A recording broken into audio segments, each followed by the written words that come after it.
एक समय की बात है, रेनबो वैली के पास एक छोटे से गांव में 3 सबसे अच्छे दोस्त रहते थे, आर्या, लियो और माया। तीनों को अपने घर के आसपास के जंगलों और खेतों में घूमना बहुत पसंद था, पर उनका सबसे पसंदीदा जगह रेनबो वैली था। एक जादुई जगह जो रंग बिरंगे फूलों, साफ पानी की धाराओं और मीठे गाने गाते पक्षियों से भरी हुई थी। एक चमकदार सुबह, जब वे घाटी के पास खेल रहे थे, उन्हें हल्की सी कराहने की आवाज सुनाई दी। वे उस आवाज के पीछे पीछे चले और एक अद्भुत नजारा देखा। एक खूबसूरत यूनिकॉर्न, उसकी त्वचा चमचमाती हुई सिल्वर जैसी थी। उसकी अयाल माने इंद्रधनुष के सारे रंगों में चमक रही थी और उसकी आंखें गहरी और कोमल थीं, पर वह थकी हुई और थोड़ी उदास लग रही थी। अरे, क्या तुम ठीक हो? आर्या ने चिंतित आंखों से पूछा। यूनिकॉर्न ने सिर झुका लिया। मेरा नाम लूना है और मैं खो गई हूँ। मैं रेनबो हिल्स के पार इंचांटेड फॉरेस्ट से आई थी, पर मैं रास्ते से भटक गई और अब अपने घर का रास्ता नहीं ढूंढ पा रही। चिंता मत करो लूना, लियो ने पूरे जोश के साथ कहा। हम तुम्हें घर का रास्ता ढूंढने में मदद करेंगे। मिया ने मुस्कुराते हुए यूनिकॉर्न की नाक को थपथपाया। हाँ, हम तुम्हें अकेला नहीं छोड़ेंगे। लूना की आंखों में उम्मीद की चमक आई और उसने आभार से सिर हिलाया। धन्यवाद बहादुर दोस्तों, पर मैं तुम्हें एक चेतावनी देना चाहती हूँ। मेरे घर का सफर मुश्किलों से भरा है। आर्या, लियो और मिया ने एक दूसरे की ओर देखा और रोमांच से भर गए। वे एक एडवेंचर के लिए तैयार थे और फिर चारों ने मिलकर रेनबो हिल्स की ओर सफर शुरू किया। जैसे ही वे रेनबो वैली में और आगे बढ़े, उन्हें पहला चैलेंज मिला।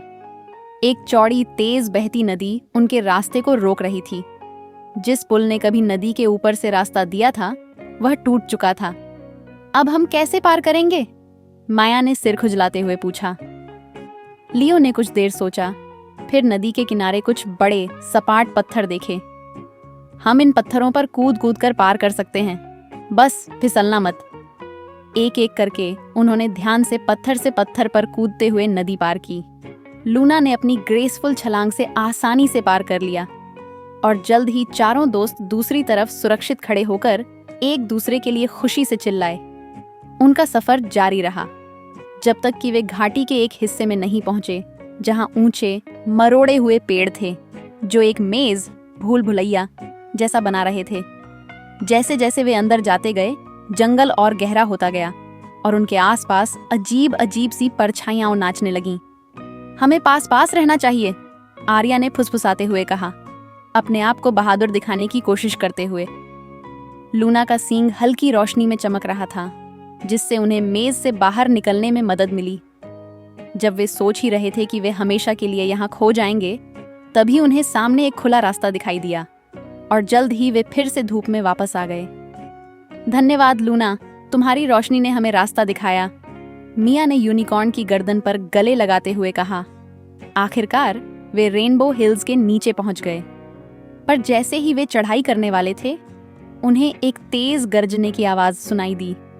झाड़ियों के पीछे से एक बड़ा गुस्सैल ट्रॉल निकला, जिसकी हरी मोटी त्वचा और लंबी उलझी हुई दाढ़ी थी।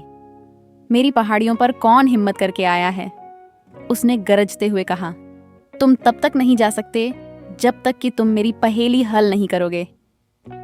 दोस्तों ने घबराई नजरों से एक दूसरे को देखा, पर फिर हिम्मत से सिर हिलाया। ट्रॉल ने अपना गला साफ किया और पहेली शुरू की। मैं जिंदा नहीं हूँ, पर मैं बढ़ता हूँ। मेरे पास फेफड़े नहीं हैं, पर मुझे हवा की जरूरत है। मैं क्या हूँ? बच्चों ने गहरी सोच में डूब गए। माया ने अपनी ठुड्डी पर हाथ रखा, लियो ने सिर खुजलाया और आर्या जमीन की तरफ देखकर गहरी सोचने लगी। फिर कुछ पल बाद आर्या का चेहरा खिल उठा। क्या ये आग है? ट्रॉल की आंखें आश्चर्य से चौड़ी हो गईं और फिर उसने हंसते हुए अपने तीखे दांत दिखाए। चतुर बच्ची, तुम जा सकते हो। ट्रॉल की अनुमति से वे रेनबो हिल्स पर चढ़ाई जारी रखे, जब तक कि अंत में वे एन्चेंटेड फॉरेस्ट में नहीं पहुंच गए।